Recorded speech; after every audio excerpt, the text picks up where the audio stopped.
Hello, friends. Thank you so much for being here at Non-Toxic Home. I'm very glad you're here. I'm coming at you from our non-toxic home here with Buddy the cat. He wanted to tell you about our chickens.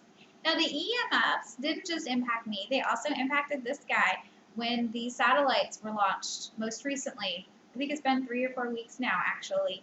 And those satellites caused symptoms for him, myself, my husband, though very minorly for him, as well as our chickens. We have 6 chickens.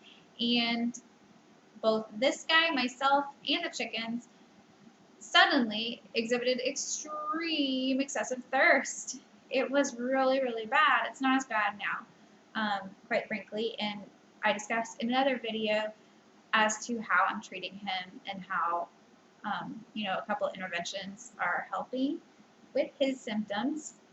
The chickens, I'm still experimenting. I can't seem to figure out how to get enough calcium in them or what it is that is getting messed up with them. Now, EMFs do impact the voltage-gated calcium channel, so I believe that's why they're having issues with calcium.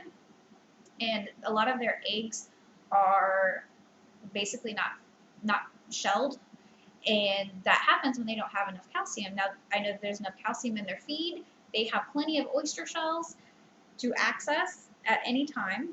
I've been cooking things and adding calcium. Basically, I take the eggshells after we eat any eggs. I dry the eggshells and then I pulverize them in the dry mix container of my Vitamix, and that makes calcium powder. Now I use that for my plants and some other things, and I have been putting it in their water. I've been putting it in their food.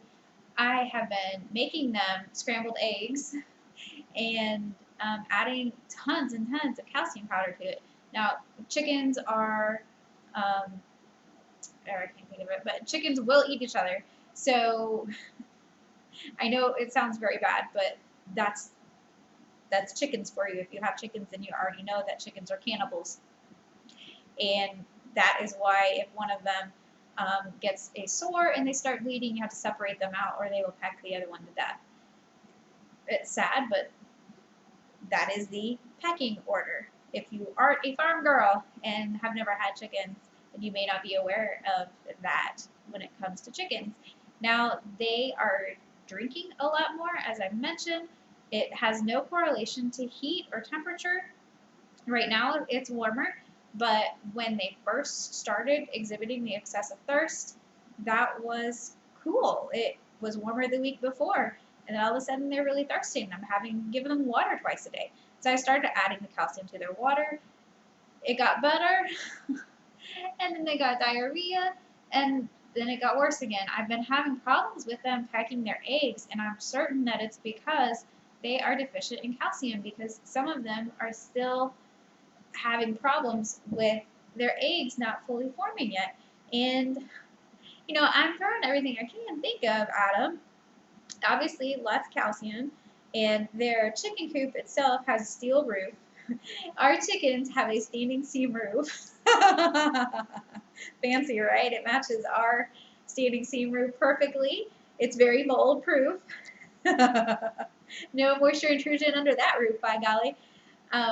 And some of the EMFs are blocked by that, but obviously they're outside a lot. They want to be outside, and that's good. I want them to be outside in the dirt.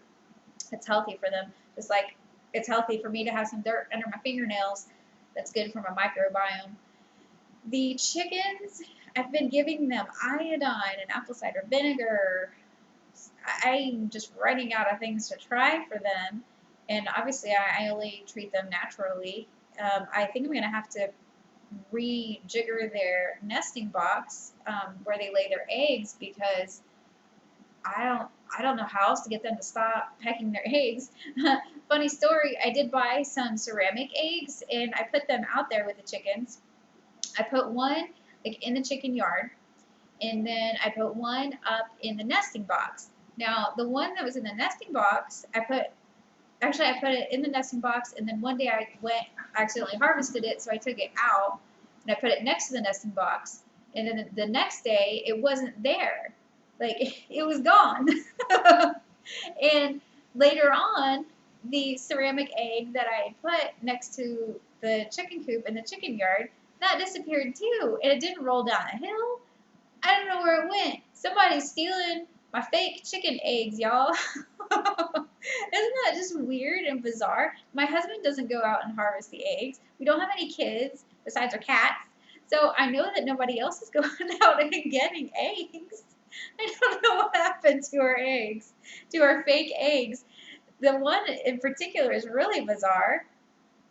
It's possible that a chicken maybe rolled the one that was up near the nesting box into the nesting box, but it's like this far from where the egg was to the top of the nesting box. So how did the chicken just pick it up and put it in there? Like, how did this happen? Where did those ceramic eggs go? So I did that to try and discourage them from pecking. It didn't seem to work. I don't know. I don't know where they went. I still have one left, but I don't want to lose it again. I spent like $6 on 3 of them, but not quite sure what else to try. If you have any ideas, I am all ears. I appreciate it. Only natural stuff, no toxic stuff, no pharmaceuticals. We don't play that game. I hope that this has been a little bit entertaining and interesting for you. If you're having the same issue, please drop a comment below, or like I mentioned, if you have any suggestions, I am open to suggestions that are natural that might be able to help them.